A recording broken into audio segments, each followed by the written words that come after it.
welcome back to our channel. Di episode kali ini, Marshall Denmark senang sekali karena bisa berkolaborasi dengan PPI Denmark atau Persatuan Pelajar Indonesia di Denmark.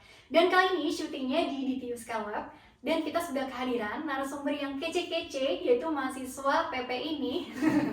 Jadi ada Haris dari DTU, ada Fakih dari KU, dan juga ada Sylvie dari CBS. Nah, teman-teman pasti penasaran kan, bagaimana sih alasan dari mereka semua, kenapa sih ingin kuliah di Denmark, dan bagaimana waktu itu persiapan mereka ingin kuliah di sini. Jadi seperti apa? Mungkin bisa kenalan dulu dan sebutkan alasannya waktu itu kenapa sih mau kuliah di Denmark dan persiapannya juga seperti apa. Perkenalkan, nama saya Haris. Saya sekarang sedang melakukan master di Technical University of Denmark, jurusan Teknologi Entrepreneurship.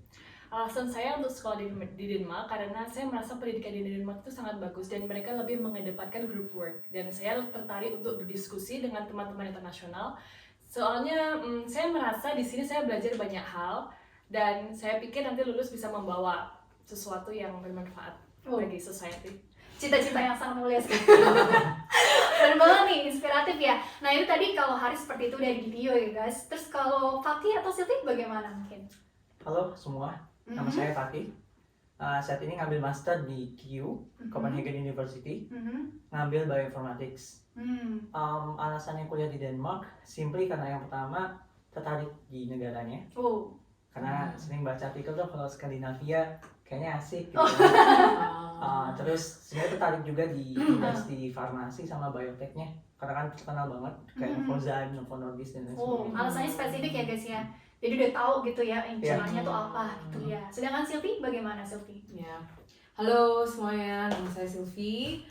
Sekarang lagi ambil S2 di Copenhagen Business School di Brand and Communication Management. Kenapa ke Denmark tuh sebenarnya nggak kepikiran awalnya ya. Jadi lebih karena jurusannya.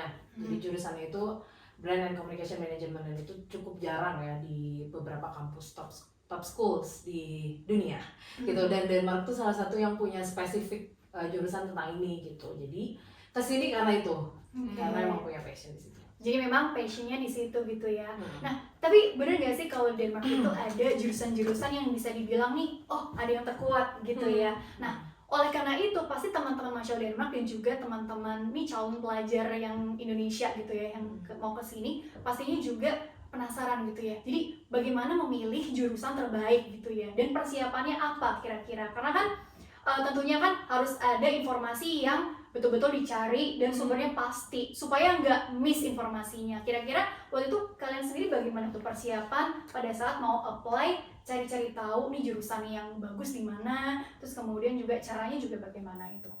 Kalau semua dari saya kan dari background kerja saya tuh lebih ke teknologi dan saya tuh tertarik di bisnis juga. Jadi saya berpikir saya ingin ambil master yang ada teknologi sama bisnisnya. Jadi saya ambil teknologi entrepreneurship.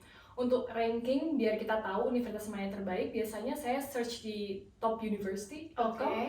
Di situ kita bisa milih universitas di Eropa mana yang bagus dan bisa milih subjek juga. Kalau seumpama contohnya jurusan bisnis yang terbaik itu universitas di mana.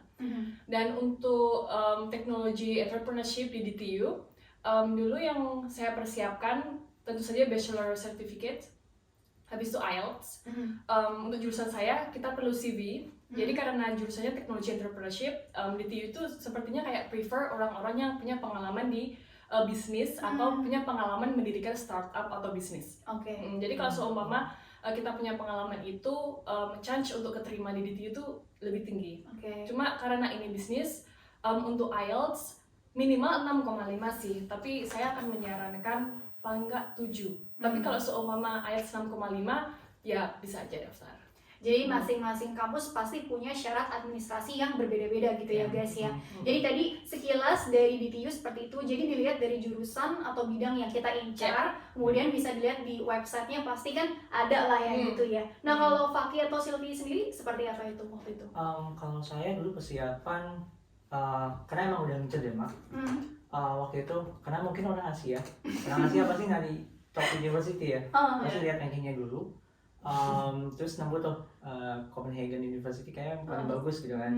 Terus karena waktu itu emang udah ngincar di Bioinformatics, jadi langsung aja ke lihat rankingnya.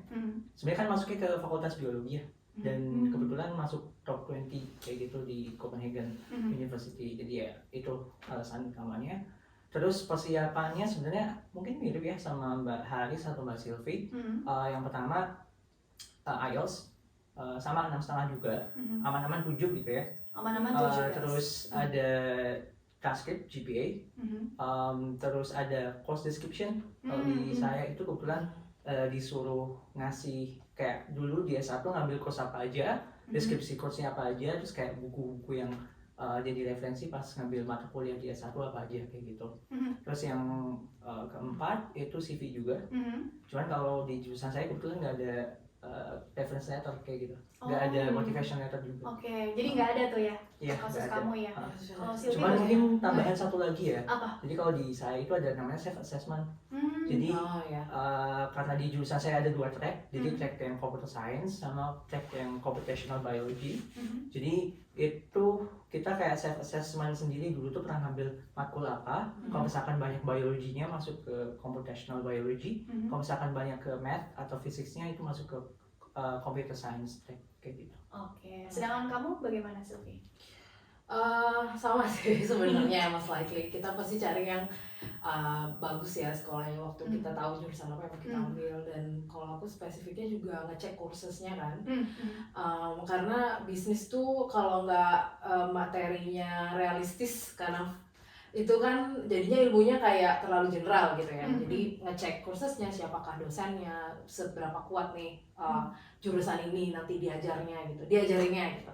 Itu terus setelah yakin misalnya jurusannya dan kampusnya dan cara belajarnya oke, akhirnya juga ngecek administrasinya. Sama most likely sangat mirip sama Fakih gitu ya, sangat mirip sama Fakih. Cuman SCBS itu aku nggak tahu di KU sama apa enggak, tapi kita tuh ada form sendiri kan untuk apply, dan nggak perlu ada dokumen terpisah seperti misalnya motivational letter sendiri dan segala macam. Itu semua blok jadi satu di satu aplikasi itu gitu ya. Termasuk self assessment juga ada, jadi kayak tadi comparing kita mau masuk jurusan sini, kursesnya cukup nggak gitu ya untuk apply di situ. Itu tapi mungkin kalau based on analysis di CBS itu kan nggak ada reference letter juga. Seharusnya kan business school biasanya tuh minta gitu ya, karena kan sangat berhubungan sama working experience. Ini agak beda nih, aku juga waktu itu agak kaget gitu ya. Cuman berarti kalau aku analisis yang penting itu sangat penting tuh motivation letternya gitu. Sama ada beberapa essay di dalamnya, kayak mereka tanya apa rencana kamu setelah di Denmark, setelah lulus di Denmark atau di negara lain dan sebagainya gitu. Jadi mereka sangat melihat personality ya, sangat Danish banget. Melihat Jadi personality, tujuan atau ya, visi misi gitu. pribadi gitu Instead ya. of rekomendasi dari orang gitu. Jadi mereka sangat percaya ngelihat kamu tuh apa sih seutuh Seutuhnya kamu. Seutuhnya gitu. GRE atau GMAT gitu? Nah, kayaknya yang aku nggak yakin, mungkin nanti bisa dicek di websitenya, tapi di jurusanku nggak ada gitu. Dan beberapa jurusan lain juga sepertinya tidak ada. Mungkin MBA ada gitu ya, karena MBA itu kan lebih kalau MBA mungkin ya. Iya, lebih butuh working experience. Oke, jadi beragam ya, jadi tergantung kebutuhan dari masing-masing jurusan yang diincar gitu ya. Terus ini ngomong-ngomong, Denmark pilihan pertamanya atau mungkin kedua atau ketiga kalau boleh tahu? Saya pertama ya. Aku dulu yang pertama Lund University sebenarnya, tapi karena keluarga di Denmark dan saya juga baru melahirkan, jadi saya pilih Denmark. Wow. Sylvie sendiri? Aku nggak ada pilihan pertama kedua sih sebenarnya, cuman nggak, maksudnya milih yang menurutku aku paling prioritas semua gitu. Karena tadi udah percaya dengan pilihannya gitu ya. Memang tadi kan sistem pendidikannya bagus dan tentunya sudah dikepoin dulu sebelumnya gitu ya. Nah, tadi perjalanannya seperti itu, jadi ya ketika mempersiapkan apa aja sih yang diperlukan. Jadi sekali lagi tergantung dari syarat-syarat yang diperlukan. Itu ada website khusus bisa dilihat di masing-masing kampus ya. Ada deadline yang perlu diperhatikan gak sih? Karena kan waduh kelewat nih, gak sayang banget gitu ya. Jadi bagaimana nih supaya teman-teman jadi jauh lebih notice dari jauh-jauh hari, katakanlah seperti itu. Jadi itu tergantung sih, kalau seumpama di DTU atau mungkin sama kali di KU sama CBS. Di DTU itu untuk autumn intake itu deadline-nya pertengahan Desember. Pertengahan Desember. Jadi kalau seumpama mau persiapan kayak IELTS, kalau bisa ya mulai Agustus setelah itu belajar, terus sekitar mungkin Oktober November ambil IELTS. Tapi kalau seumpama merasa kalau masih perlu banyak belajar di IELTS, aku bakal merekomend sekitar 6 bulan sebelumnya tuh udah ambil IELTS tesnya. Jadi kalau seumpama nilainya kayak belum nyampe, bisa ambil lagi atau bisa belajar lagi kayak gitu. Kamu Kalau Faki? di KU kayaknya sama deh sama di TU. Kalian juga pakai portal ya? Mm-mm, Iya, betul. jadi di Danish University itu sistemnya kalau misalkan mau apply entah S1 atau S2 itu mereka punya portalnya sendiri, dan itu portalnya jadi satu. Jadi mau di TU, mau KU, mau apalagi kampus-kampus lain, CBS juga CBS, masuk. itu semuanya daftarnya di satu portal, jadi nggak masuk ke masing-masing universitas kayak gitu. Untuk deadline-nya karena intake-nya autumn, mirip sama Mbak Haris kayak gitu, jadi Desember pertengahan gitu tutupnya. Buat prepare-nya ya paling aman 6 bulan sebelumnya tuh udah dapat semua persyaratan kayak gitu. Cepet juga ya nomor dulu. Iya. Di CBS tuh kayaknya lebih lambat. Jadi non EU ya. Kalau yang EU aku nggak hafal, cuman yang non EU itu di 15 Januari. Kita bicara non EU ya soalnya. Oh iya non EU. Ya non EU. Soalnya kita terbagi EU dan non EU. Jadi yang non EU itu 15 Januari dan sepertinya buat semua jurusan all graduates program di CBS gitu. Kalau aku sih kemarin persiapannya agak mepet sih. Jadi baru dapat IELTS tuh kayaknya Oktober deh. Ya Oktober. Jadi cukup mepet sih. Tapi mungkin 6 bulan sebelumnya better biar lebih tenang. Oke. Nah, terus nih ketika kalian sudah selesai gitu kan mengikuti semua persyaratan, alhamdulillah ternyata dapat LOA gitu kan, berarti seperti itu. Nah, kemudian bagaimana tuh ketika kalian sudah memperoleh itu, lantas memikirkan apakah program ini ada mungkin beasiswanya atau bagaimana gitu ya, atau mungkin bagaimana tuh guys? Jadi kalian bisa share nggak sih apakah memang ternyata ada nih program beasiswanya, kalian bisa tinggal apply juga, atau itu terpisah, atau kalau memang harus bayar sendiri gitu ya, apa juga yang perlu dipersiapkan mulai dari biaya per semester atau mungkin living cost-nya dan lain-lain, seperti apa? Mungkin Sylvie bisa share duluan. Kalau ngecek beasiswa itu justru sebelum dapat LOE, sebelum apply ya, karena kayaknya kan Skandinavia mahal ya, kita tahu, bahkan mungkin lebih mahal dibanding negara Eropa lainnya, jadi itu sangat penting dihitung dulu dari awal. Nah jadi ngecek dulu CBS itu scholarship-nya ada nggak, pilihannya antara LPDP, ada LPDP juga kan, dan ada mungkin yang lain-lain gitu. Nah waktu itu aku udah taunya sources untuk bisa kuliah di sini tuh antara LPDP sama dari CBS. Ternyata CBS itu punya scholarship. Dan itu memang butuh ketelitian untuk nyari di websitenya gitu ya, karena dia tuh nggak memampangkan kita punya scholarship gitu kayak di negara-negara lain gitu ya. Denmark ini sangat-sangat low profile dalam hal seperti itu, jadi kita harus cari sendiri. Alhamdulillah waktu itu dapat informasi, jadi tahu dulu dapat LOE. Pas untuk dapat LOE itu sebenarnya kita harus apply beasiswa langsung di aplikasinya. Jadi sebelum dapat LOE kita apply, kita pilih, kita apply beasiswa gitu. Jadi pas dapat LOE udah otomatis dapat beasiswa gitu. Kalau misalnya lulus dapat beasiswa. Jadi ada lulus nggak dapat beasiswa, lulus dapat beasiswa gitu. Faki bagaimana? Kalau di KU kurang lebih sama.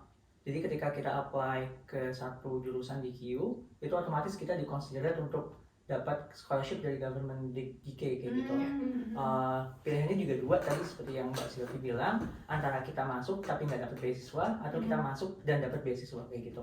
Cuman kebetulan saya dapat LPDP, jadi waktu itu persiapannya walaupun saya udah tahu nih mau kuliah di Denmark, waktu itu juga sempat agak apa ya, mungkin agak mengkonsiderasi pilihan lain, karena waktu itu 5 tahun, maksudnya 5 atau 3 tahun ke belakang itu LPDP nggak consider Denmark buat masuk ke universitas yang dibiayain pemerintah kayak gitu. Nah, cuman at some point gitu pas tahun 2022 bulan Juli itu kan ngeluarin listnya, dan Denmark masuk lagi di LPDP. Jadi ya udah waktu itu lanjut aja daftar. Cuman waktu itu emang daftarnya itu LPDP dulu. Jadi LPDP dulu, setelah ikut seleksi terus dapat LPDP baru daftar univ kayak gitu. Berarti rezeki fakih ya. Haris bagaimana? Kalau semua untuk di TU itu tergantung jurusannya. Ada jurusan yang kayak di KU sama CBS yang langsung ada kayak tawaran scholarship kayak gitu. Tapi kalau untuk teknologi entrepreneurship kemarin scholarship di TU itu nggak tahu ya, kalau semua di KU sama CBS namanya sama itu kita nyebutnya tuition fee waiver. Ada tuition fee waiver itu tuh yang mengcover tuition fee-nya yang selama kita sekolah sama living cost. Ada juga yang cuma tuition fee. Nah, kalau untuk case-nya teknologi entrepreneurship, di TU cuma menyediakan untuk tuition fee aja. Jadi kemarin aku waktu apply cuma suruh submit motivation letter. Jadi mereka menilai dari situ, dan kalau semua lolos ya berarti lolos dapat tuition fee aja. Oke, nah setelah itu sudah beres nih. Jadi intinya kalau untuk mencari beasiswa itu tergantung sekali lagi dari jurusannya juga, dari kampusnya juga. Jadi harus rajin-rajin update informasi. Sekali lagi cek di websitenya. Mungkin nanti bisa dilampirkan ya masing-masing websitenya tersebut. Nah, tapi setelah itu tantangan berikutnya adalah berarti kan wah alhamdulillah nih udah diterima di kampus idaman. Terus kemudian juga alhamdulillah mungkin udah nggak mikirin lagi tuh yang tadi soal biaya pendidikan dan lain-lain, dan mungkin living cost juga ya itu nanti bisa diatur sendiri lah ya. Tantangan selanjutnya adalah mencari akomodasi atau tempat tinggal. Kemudian juga mungkin ketika di sana juga apa saja adaptasi yang kalian Di sini maksudnya? ya karena lagi di Indonesia. Tuh kira-kira juga bagaimana tuh? Apa saja sih yang waktu itu kalian alami dan bisa share untuk teman-teman semua? Jadi kalau untuk saya, karena saya di sini kan tinggal sama suami, kita cari apartemen itu di website namanya home.dk. Di sini tuh banyak informasi soal ya apartemen, atau kalau semua Dika pengen mau beli apartemen atau mau beli house juga ada di sini informasinya.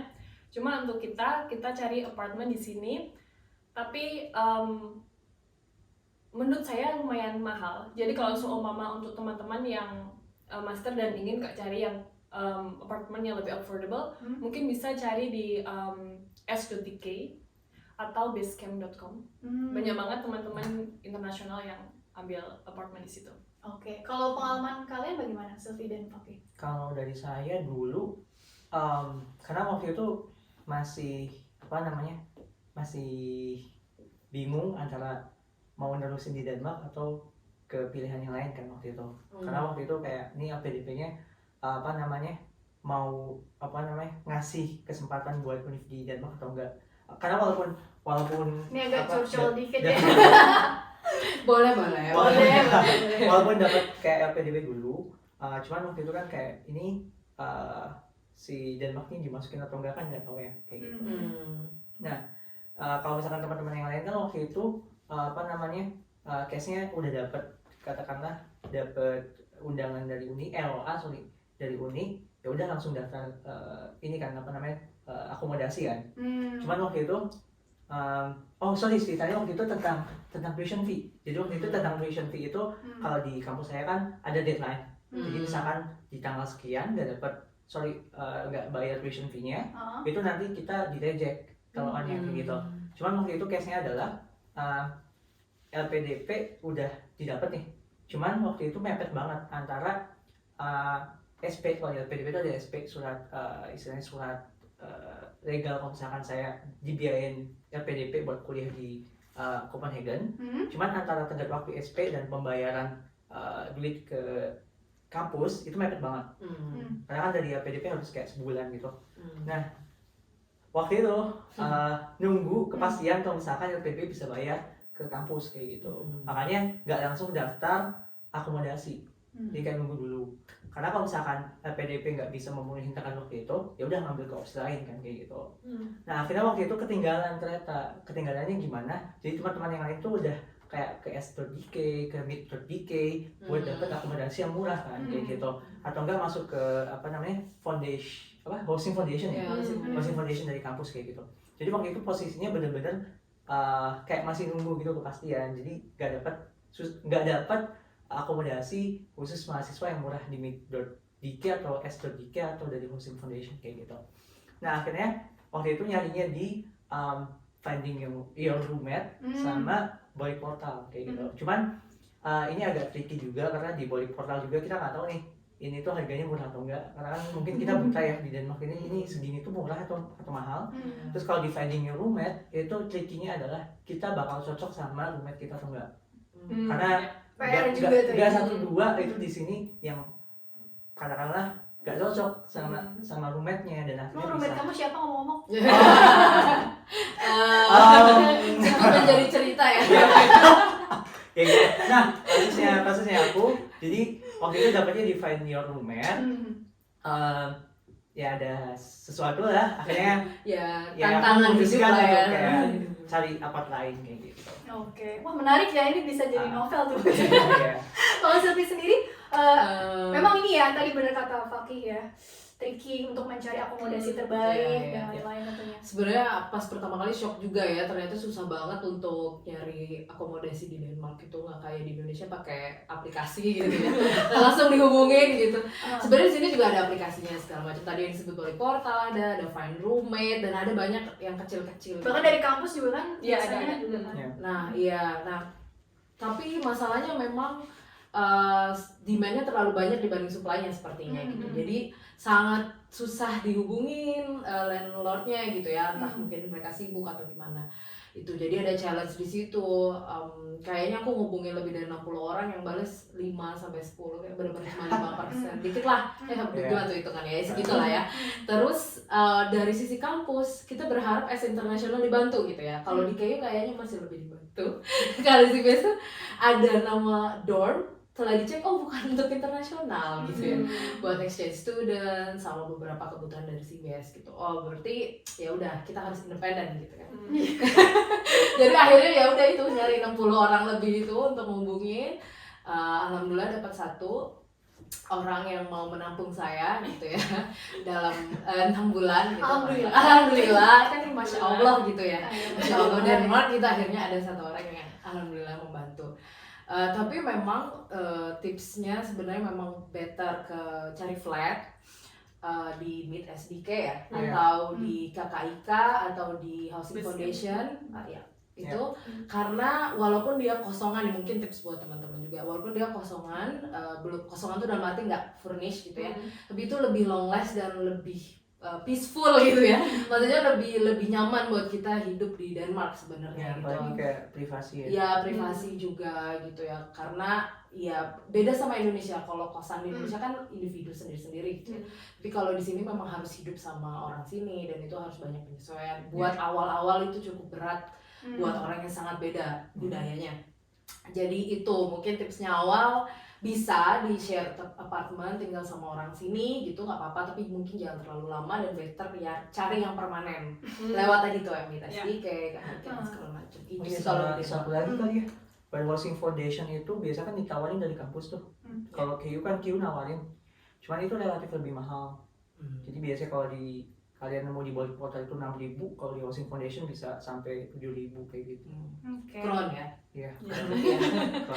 Tadi urusan mencari tempat tinggal atau akomodasi terbaik, taruhlah udah beres lah ya gitu ya. Terus bagaimana juga mengatur sehari-hari, karena kan pasti penasaran juga ya mengenai ini, mungkin sekilas aja ya kan gaya hidup di Denmark gitu kan, mengatur keuangan itu kan pasti kan jadi PR tersendiri.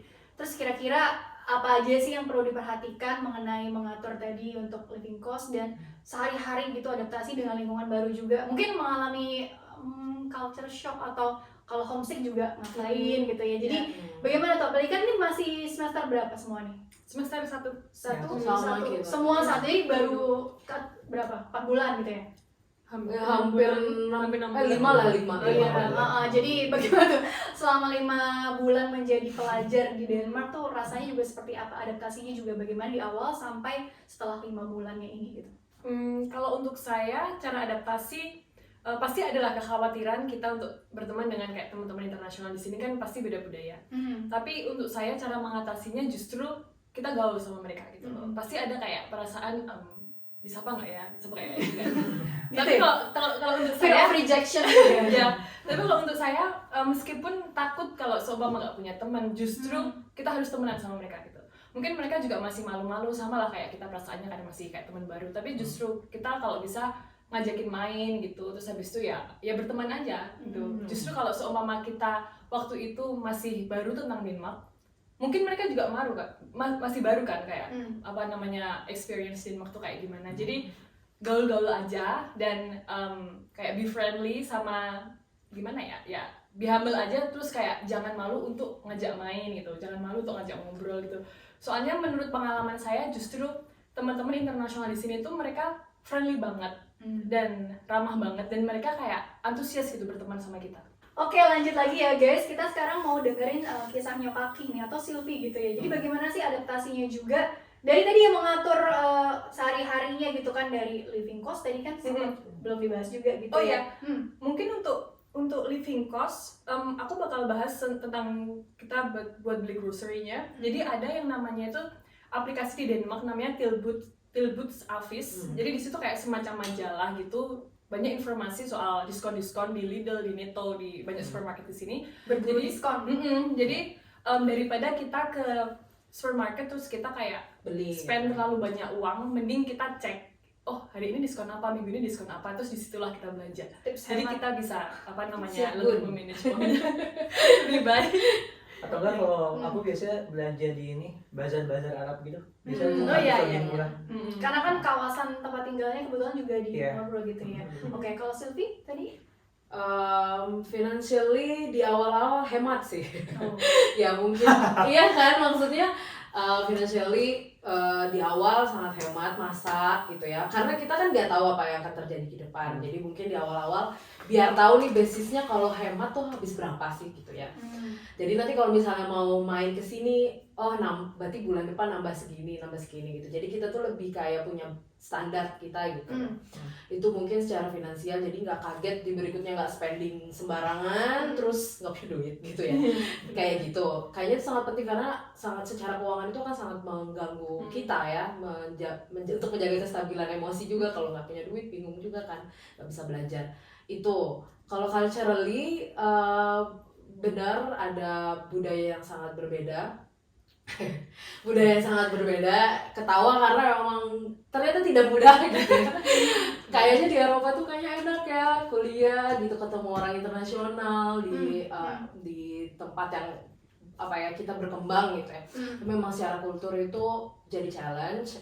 Caranya sebenarnya menurutku tahu diri kita, itu yang paling penting sih sebenarnya. Kamu tuh siapa, personality kamu tuh siapa, dan embrace kita siapa gitu ya. Dengan cara seperti itu kita lebih percaya diri sih menurutku, dan itu plus harus ada percaya diri, nggak cuma embrace tapi jadinya inferior gitu ya. Jadi lebih percaya diri. Pertama itu dulu kalau menghadapi culture shock menurutku, karena setelah itu kita tahu standpoint kita tuh mau jadi apa sih di tengah kekeosan ini yang kita tidak kenal gitu ya. Itu sehingga kita tahu cara berinteraksi sama orang. Nggak harus semuanya kita jadi teman banget, nggak harus semuanya jauh banget gitu ya.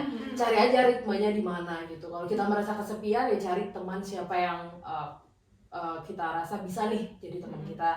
Kalau kita butuh jadi orang ekspresif ya udah gabung gitu.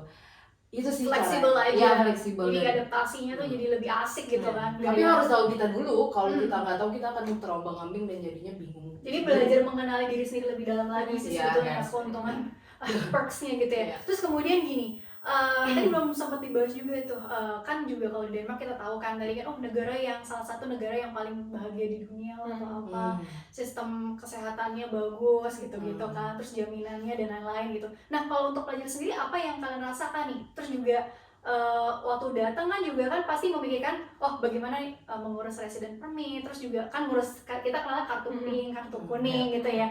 Mungkin bisa di-share nggak? Soalnya kan banyak yang nggak familiar juga dengan istilah itu gitu. Jadi siapa yang mau cerita mungkin?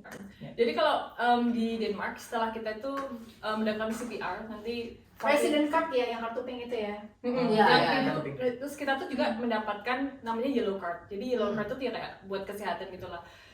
Untuk kalau seumpama kita kayak merasa nggak enak badan, sebenarnya kita bisa kayak tinggal datang ke dokter yang di-assign buat ngebantu kita waktu kita sakit. Tapi bisa juga kita tuh cuma telepon ke kliniknya gitu, dan itu gratis. Kadang kalau seumpama di case saya atau teman-teman yang sudah lama di Denmark itu, waktu mereka nggak enak badan, kadang mereka telepon dulu di klinik, terus konsultasi di klinik. Kalau seumpama cuma demam, terus habis itu person in charge yang di kliniknya itu bilang mungkin bisa istirahat aja, itu ya udah istirahat. Tapi ada saatnya kan kita sakit banget, jadi kadang person in charge-nya nyuruh kita buat datang ke kliniknya. Nah waktu datang ke kliniknya itu nanti ada kayak semacam monitor di mana kita tuh bisa kayak nge-tap.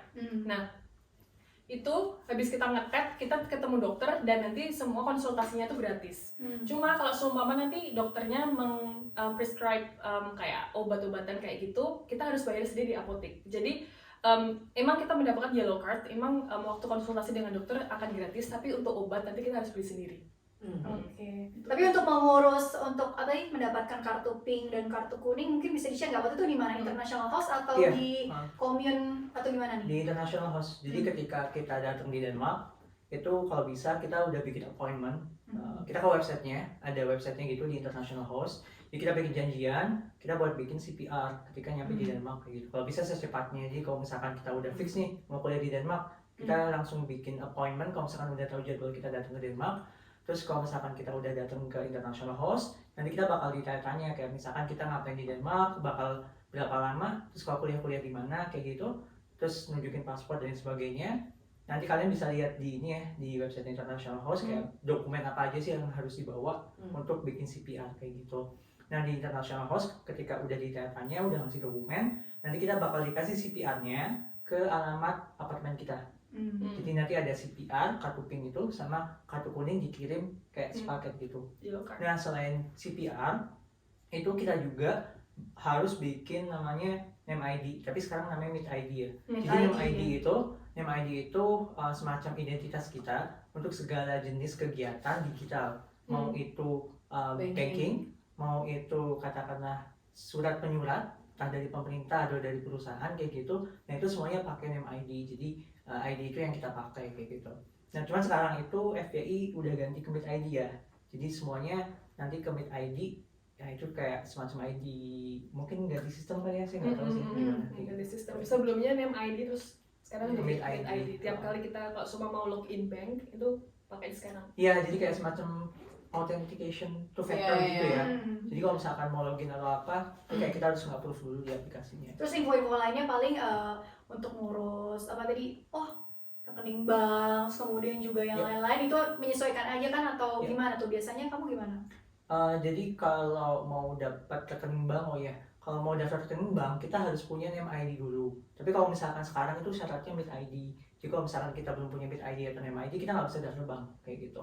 Iya, dan mungkin nambahin bank di Denmark itu beda banget sama di Indo ya. Jadi kalau di Indonesia tuh orang bisa punya 2-3 account, kalau di sini satu sih sepertinya ya, satu, dan ada beberapa persyaratan kayak harus punya pendapatan dari sini gitu. Jadi kalau nggak punya pendapatan dari sini agak susah bikin akun banknya, dan ada beberapa biaya yang menurutku lebih mahal untuk manajemen kita naruh duit di situ.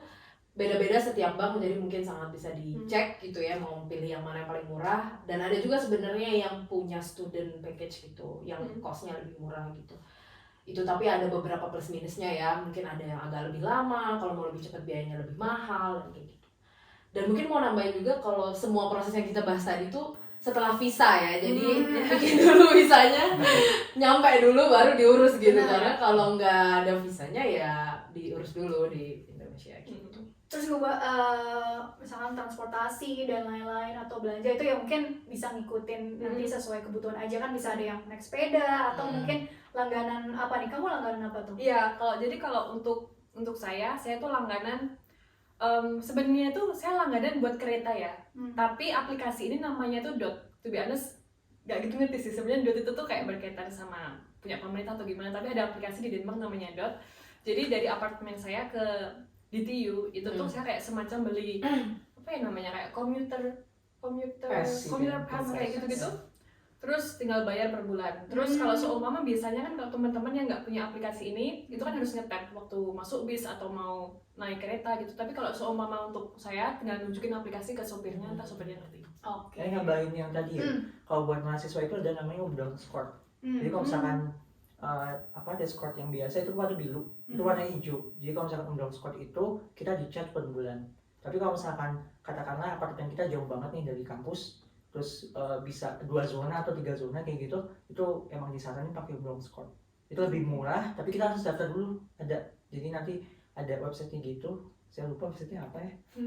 Tapi nanti kalian bisa daftar. Kalian bisa daftar Ungdomskort di situ, itu jauh lebih murah daripada that's card yang biasa. Terus kayak kita nge-tap pas keluar masuk. Jadi ini tadi buat kartu transportasi ya. Jadi ada 2, ada yang umum, ada yang khusus student ya. Tapi harus apply kan tadi. Ya harus apply. Kalau aku sih pakainya masih yang umum gitu, karena kan deket dari kampus dan sepedahan dan nggak butuh commute sering. Biar kayak orang Danish gitu ya. Antara kayak orang Danish yang terpaksa kan. Capek sebenarnya dia baru sebenarnya. Kurang lebih gitu ya guys ya. Terus ngomong-ngomong tadi kan visa kan baru ngurus yang lain-lain gitu. Tapi visa kalian tuh visa pelajar boleh sambil kerja gitu nggak sih atau gimana? Karena kan pasti banyak pertanyaan kan. Sebenarnya kegiatan selain ngampus gitu, apa kuliah pulang sayang banget kan udah jauh-jauh ke Denmark gitu kan. Jadi apa aja sih kegiatan-kegiatan yang kalian lakukan gitu kan di luar kegiatan belajar di kampus gitu ya, yang bisa menurut kalian tuh bagus untuk self improvement atau development kalian gitu loh. Jadi biar kalian juga jadi makin apa ya, pulang-pulang tuh nanti udah bekalnya tuh udah sangat banyak gitu. Bagaimana tuh? Kalau saya pakai student visa. Nah, untuk student visa kita bisa kerja part time tapi maksimal 20 jam per minggu. Nah, untuk saya sekarang saya masih belum kerja ya, soalnya saya kepengen adaptasi dulu sama kehidupan master, tapi saya ikut kayak ekstrakurikuler kampus kayak di TU Choir. Jadi di sana sebenarnya tujuan saya nggak kayak ingin mengolah suara, nggak seperti itu, tapi saya lebih ke saya kepengen have fun dan ketemu teman baru dari jurusan-jurusan yang lain. Terus sebelumnya saya juga ambil Danish Language School. Jadi saya ambil di Speak Language School sama pernah di Study School juga. Juga alasannya saya juga bukan mentang-mentang di Denmark saya kepengen terus belajar, nggak gitu, tapi lebih ke saya ingin ketemu teman-teman internasional yang lain. Karena kan di sini kan kita kan foreigner kan pasti kayak ada saatnya kita butuh teman lah gitu. Terus saya juga punya kayak semacam grup, ini sebenarnya grup yang nggak formal sih, jadi kayak grup dari teman-teman saya dulu waktu masuk kampus kan di DTU ada introduction week. Nah di situ saya punya teman-teman baik, saya bikin grup di situ, terus kadang itu kayak sebulan 2 kali 3 kali kita tuh hangout bareng. Jadi bisa nyanyi dong. Intermezzo. Mumpung Jangan bagi lagi nih kamera. The stage is yours. Oke. Jadi apa nih? Apa mungkin tadi eskul gitu kan? Atau mungkin apa kayak ikutan apa volunteer atau mungkin ada klub atau komunitas apa gitu yang kamu ikutin gitu barangkali gitu. Kalau saya sejujurnya ya, saya cuman kayak ya udah kalau main sama anak PPI. Mungkin tiap orang Kupu-kupu beda berarti. kupu-kupu ya saya tadi ya. Nggak Kupu-kupu apa-apa. ya. Kepakan sayapmu. Ini kalau di kosan kalau lagi bosan ya nonton film, kalau nggak drakor. Drakor. Anak drakor kamu ya. Ya. Normal lah sebenarnya kita ini, kita juga menonton. Nggak serius-serius amat. Ya. Karena kuliahnya udah serius ya. Ngomong-ngomong tidurnya sehari berapa jam nih kan? PhD student tidur nggak? Atau master Juga student? sebagai student di Danish di Scandinavian country kita harus punya study life balance. Ya, Jadi benar, tidur benar. harus tetap 6-7 jam. Ya. Oke. Jadi nggak perlu ngerjain tugas atau apa Ya gitu. perlu, cuman tidur jangan terganggu lah. gitu. Tapi Betul, kalau betul. seumpama di teknologi entrepreneurship tugasnya nggak yang kayak intens banget, nggak tuh yang kayak engineering kayaknya gitu ya. Kalau sama teknologi entrepreneurship justru kita tuh kebanyakan group work gitu loh. Jadi kayak kita meeting terus kalau seumpama untuk reportnya mungkin untuk midterm atau untuk end term. Ini kalau di aku individu sih mereka tugasnya. Dan itu biasanya intens, apalagi pas blok awal tuh kayak tiap week tuh ada aja kayak deadline. Jadi banyak kan yang individu tugasnya, ada yang lebih ke kelompok tugasnya. Kalau Sylvie bagaimana? CBS tuh fleksibel banget ya.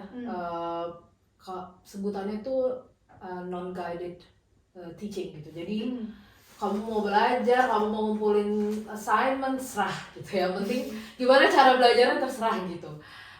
Jadi beda sama KU, kalau KU mungkin lebih strict gitu.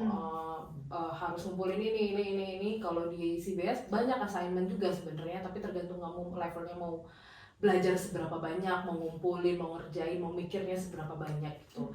Jadi lebih enak sih kalau aku personally karena lebih bisa atur ritme tadi, nggak harus kupu-kupu banget gitu ya. Kalau pakai kayak terpaksa gitu ya.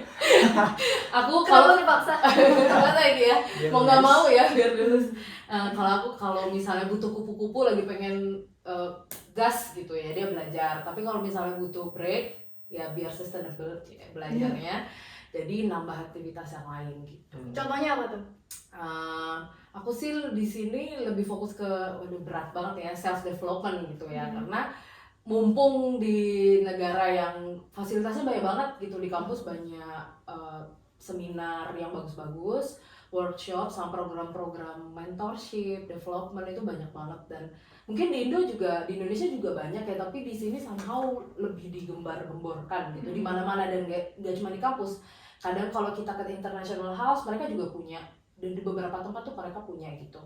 Jadi banyak banget opsinya yang bisa kita ikutin. Salah satu yang aku ikutin itu kerjasama antara salah satu consulting gitu ya, sama beberapa kampus di Denmark namanya Female Leadership Academy. Itu salah satu yang mereka punya workshop dalam 1-2 bulan, sekitar 6 workshop, ngumpulin beberapa mahasiswa perempuan di Denmark itu, campur sih, ada Danish, ada Female international. Leadership Academy ya, Female kan khusus cewek gitu kan. Terus cewek, jadi meningkatkan apa ya sebenarnya kemampuan kepemimpinan kita dan hal-hal lain sih, self development juga gitu.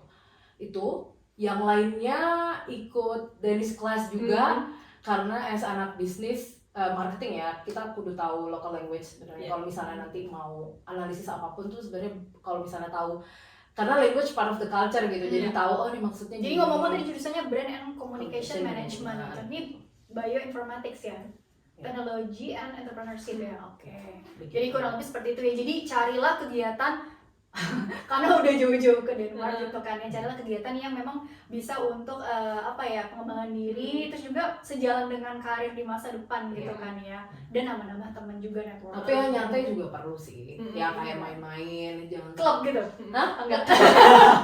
oh enggak, nontonin orang karaoke ada kan. Kalau sekarang kan di sini beda kan style sama di Asia. Kalau di Asia kita karaoke di room. Nah, Jadi perlu dipertegas gitu ya. kayak nontonin orang nyanyi gitu, karena kan kayak karaoke itu event yang jarang, jadi beberapa tempat bar atau restoran gitu ya, mereka ngadain karaoke, open karaoke. Jadi kadang nontonnya juga seru sih, menguji kepercayaan diri. Oh ya, selain itu kegiatan di PPI Denmark juga ya, Iya, aktif ya tentunya ya. Sama networking itu di Denmark menurut aku penting banget. Soalnya kadang kan aku ada sharing sama kayak bukan senior sih, kayak temen yang kuliahnya lebih dulu dari kita.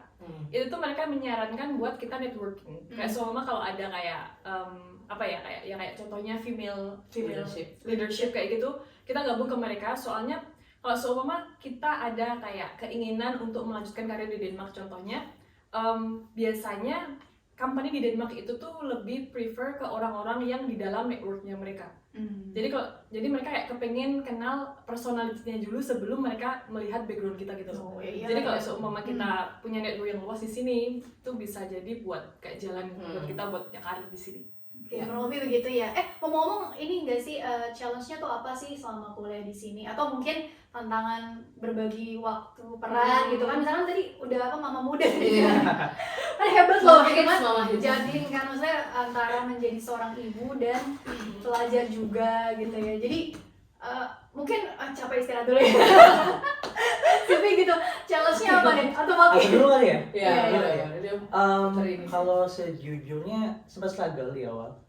Jadi emang jurusannya emang beda. Jadi dulu S1 tuh lebih ke elektro sebenarnya. Terus kayak sempat kerja dulu kan. Kerja lebih ke data analis gitu. Cuman kan biasanya datanya data bisnis ya kayak gitu. Nah pas masuk ke bioinformatics itu banyak belajar hal baru, benar-benar beda. Ya sempat struggle sih dalam artian ngikutin pace-nya, terus ngikutin hal-hal baru gitu, dan ya sempat sedikit ada inferiority, terutama dari teman-teman di kelas gitu, kayak oh kok Pintar-pintar ya? pintar-pintar kayak gitu, terus kayak gue kok banyak yang nggak tahu nih, banyak cowoknya gitu pas di kelas kayak gitu, itu sih. Sekarang udah top class ya, top in the class ya. Kayaknya begitu nih. Nggak tahu. tapi itu mungkin perasaan aja ya, karena kan perasaan inferior dan lain-lain. Tapi mudah-mudahan itu cuma perasaan doang gitu. Kalau kamu sih itu bagaimana? Ngatur waktu ya? Apa Ya tadi lebih ke ngatur peran ya. Nggak ada perannya dibagi sih, karena saya mau dipelajari. belum dipelajari, nggak ada. Gak bekerja juga kan, belum kan? Belum bekerja. Paling ngatur sama beberapa activity tadi ya, lumayan banyak gitu, kayak misalnya ikutan tadi. Sebenarnya kalau dibilang hambatan tuh kayak gak enak didengar gitu ya, tapi lebih ke challenge-nya gitu ya. ya. Tantangan lah biar kita jadi makin, wih ada apa nih gitu kan. Jadi Jadi challenge dalam berkuliah atau kuliah atau mungkin ya tadi Beradaptasi di sini. beradaptasi di sini dan lain-lain.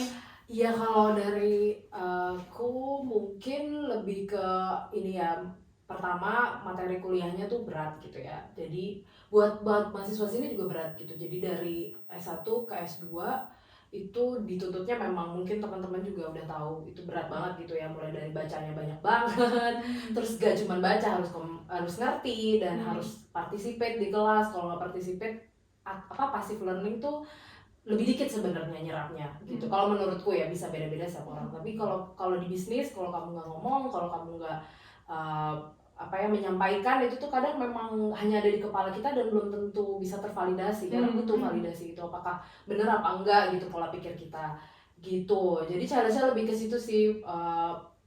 Learningnya banyak, materinya banyak, dan kalau mau bener-bener pengen bisa mastering itu kan berarti harus memahami dan kayak gitu, dan mau berpartisipasi. Itu sih paling. Dan sisanya mungkin tadi Fagi bilang inferiority. Ya kenapa sih Lebih ke bisa culture shock kalau aku bilang ngerasa sih ya. seperti itu gitu ya? Mungkin Fagi ngerasanya itu, aku juga ada beberapa bagian ngerasa inferior dan segala macam. Tapi ada juga yang lain, kayak misalnya kesulitan berkomunikasi karena culture shock itu tadi. Ada ketakutan untuk beropini, ya kan? Itu hal-hal simpel. Iya, karena karena kita di Asia kan cenderung passive learning gitu ya. Sementara di sini, ayo, raise your hand, Terpapar dengan sistem pendidikan yang ayo jangan malu dan untuk bikin berpendapat opini gitu itu ya. kan nggak salah gitu. Maksudnya kalau kita kan mikir banget di Indonesia, kalau di sini kan nggak salah sebenarnya apapun gitu. Jadi itu lebih ke komunikasi kalau salah satu yang lainnya sih yang jadi menarik ya. Jadi tadi ternyata ya merasa inferior dan lain-lain. Tapi itu kan dengan seiring dengan jam terbang itu kan nanti insya Allah mudah-mudahan kita pede lah ya gitu kan. Kalian kan terpilih gitu loh bisa kuliah di Denmark gitu kan. Berarti kan standarnya udah standar Eropa dong. kebuli ya. Amin gitu kan. Jadi orang Indonesia tuh membanggakan gitu kan. Oke, bisa bersaing di internasional. Oke, lanjut lagi ya. Tadi kan mengenai challenge-nya tuh apa aja. Lebih ke sekarang boleh kali ya suka duka gitu ya selama kuliah di Denmark tuh, atau mungkin tinggal di Denmark yang bisa kalian ceritakan lagi selain mungkin tadi yang inferior, atau mungkin apa lagi sih yang bisa kalian ceritakan. Terus juga mungkin cita-cita ke depan nih apa sih gitu kan. Tentunya kan kalian kan kuliah nggak cuma untuk diri sendiri aja dong, tapi kan tadi kan sebaik-baiknya manusia adalah yang bermanfaat untuk orang banyak gitu ya. Jadi rencana ke depan tuh setelah lulus gitu kan, insya Allah nanti apa, syukur-syukur nanti bermanfaat untuk bangsa dan negara gitu ya. Jadi kira-kira bagaimana itu?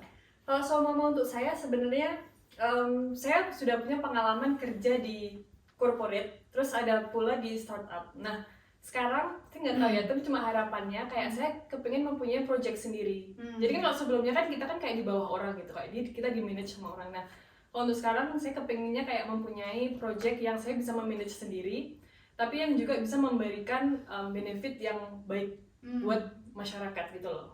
Nah kalau seumpama sekarang di DTU, kalau seumpama di course saya tuh kebanyakan course-nya itu tuh berkaitan dengan sustainability sama berkaitan dengan UN SDG. Jadi United Nations Sustainable Development Goals kan di situ. Nah, jadi kayak tiap kali seumpama kan kita ada entrepreneurship, tiap kali kita tuh ngobrolin soal project, itu tuh pasti dicari kaitannya dengan UN SDG ini. Kan kita kayak nggak di-encourage untuk cuma mengumpulkan profit untuk menjadi kaya, tapi nggak memikirkan masyarakat atau planet. Tapi kita juga harus memikirkan itu. Nah, harapan saya setelah lulus, kayak saya kepingin kayak punya project seperti itulah. Tapi sekarang saya masih belajar, jadi masih proses. Saya kan di sini sama suami. Terus kebetulan suami sekarang tuh lagi di akhir tahunnya PhD. Jadi lagi sibuk-sibuknya eksperimen, sibuk-sibuknya bikin tesis gitu kan.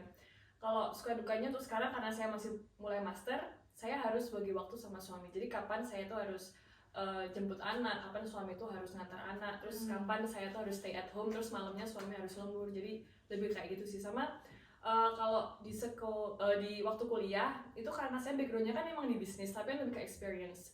Waktu masuk itu ada banyak pembahasan tentang teori di bisnis. Di situ kadang saya harus banyak baca buku, dan alhamdulillah teman-teman terbuka sih, dan karena kita tuh banyak group work, kita banyak sharing-sharing di situ, dan meskipun kayak untuk teori kayak saya harus ngejar, tapi tetap teman-teman banyak mendukung, jadi so far kayak oke aja.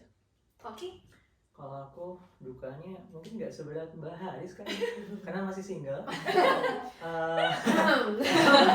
Udah keras ya? Udah keras. Paling dukanya ngejar materi sih sebenarnya, kayak banyak nggak taunya, jadi banyak ngejar materi sendiri di luar kelas. Terus apalagi ya, mungkin sempat awal-awal ada homesick juga mungkin ya pasti.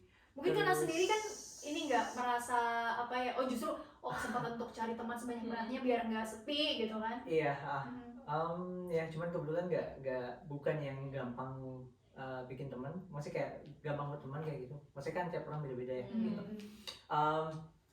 Sukanya mungkin di sini kuliahnya seru sebenarnya walaupun susah. Terus juga fasilitas dari kampus. Jadi kalau misalkan mau bikin project, kalau di jurusan aku kayak tinggal kontak, banyak topiknya gitu. Terus juga topiknya kerjasama sama perusahaan-perusahaan di sini dan menarik sebenarnya kayak gitu. Terus teman-teman belum selesai ya? belum. Panjang ya. Belum. Terus kayak temen di kelas juga open kalau misalkan mau discuss, jadi walaupun kadang aku kesulitan ya aku nanya juga mereka tetap open jawab gitu. Kalau saya habis lulus rencana kan harus balik Indo nih, harus balik Indo. Rencana utamanya sebenarnya mau di biotech company atau enggak di pharmaceutical company. Karena kebetulan sekarang Indo juga lagi gencar-gencarnya nih, kayak misalkan precision medicine, genetika dan lain sebagainya kayak gitu, dan ya why not gitu, baru mulai hype kan kayak gitu, mungkin bisa berpartisipasi di situ kayak gitu. Baiklah, Sylvie sekarang. Sukanya sama tadi ya, lebih ke materi kuliahnya bagus banget, banyak hal baru yang bisa kita pelajarin. Terus di sini mau berkembang gimana modelnya juga banyak fasilitasnya, terutama misalnya kita mau self development gitu. Dukanya culture shock perbedaan cara berkomunikasi, perbedaan cara bergaul, perbedaan belajar yang lebih aktif dibanding pasif itu cukup challenging, walaupun udah pernah kerja, udah pernah presentasi dan segala macam itu cukup beda ya di sini, karena kita nggak bisa ngomong, harus ada poinnya lah intinya gitu, gimana caranya bisa menyampaikan pendapat dengan baik itu ternyata tidak mudah juga gitu ya. Dan berpartisipasi aktif dalam membangun itu menjadi yang konstruktif kayak gitu lah. Berat lah pokoknya kayak gitu, jadi intinya tapi belajar banyak walaupun punya duka. Oke. Kalau kayak gitu closing statementnya sekarang buat mungkin teman-teman Mahasiswa Denmark dan juga mungkin teman-teman PPI juga gitu ya, yang mau apa ya istilahnya, ini rencana nih mau siapa tahu gitu ya rezekinya gitu kan, bolehlah Denmark dilirik gitu ya. Jadi mungkin apa nih yang bisa kalian sampaikan sebagai closing statement untuk teman-teman semua? Dulu nih, Sylvie. Closing statementnya cobain aja, dicek ya menurutku. Cobain aja. Bukan maksudnya cobain, karena kan memang kan kadang Denmark atau Skandinavia itu tidak terlalu jadi pilihan ya di Indonesia, banyaknya di UK, di US, Belanda mungkin. Nah, Skandinavia itu sebenarnya pendidikannya sangat bagus, beberapa kampus juga top university gitu ya. Jadi menurutku bisa dicek, kalau misalnya teman-teman punya jurusan yang diinginkan, coba dicek di sini, coursesnya di sini cocok apa enggak. Kalau menurutku cara pendidikannya sangat bagus gitu, jadi bisa jadi pilihan, punya work-life balance, kita nggak cuman berkompetisi dan nggak, isinya lebih stabil ya sebenarnya. Iya, lebih stabil. Jadi sebenarnya belajar di sini tuh secara emosi menurutku lebih stabil, lebih nyaman gitu ya. Bisa dapat dua-duanya lah, personal sama study life. Oke. Baik, oke. Kalau dari aku, buat kalian yang tertarik di biologi, oke banget kalau misalkan mau ke Denmark, karena banyak banget perusahaan biotech di sini. Ya kalian, you name it ya, banyak banget, kayak ada Novo, ada mau Novozymes, mau Novo Nordisk dan lain sebagainya kayak gitu, udah terkenal banget. Endorse nih harusnya. Iya.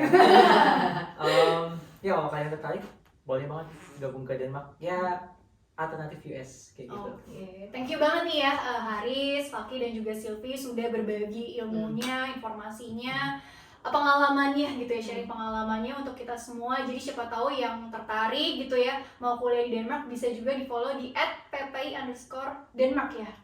Untuk akun IG-nya. Iya. Searching di Instagram pasti muncul.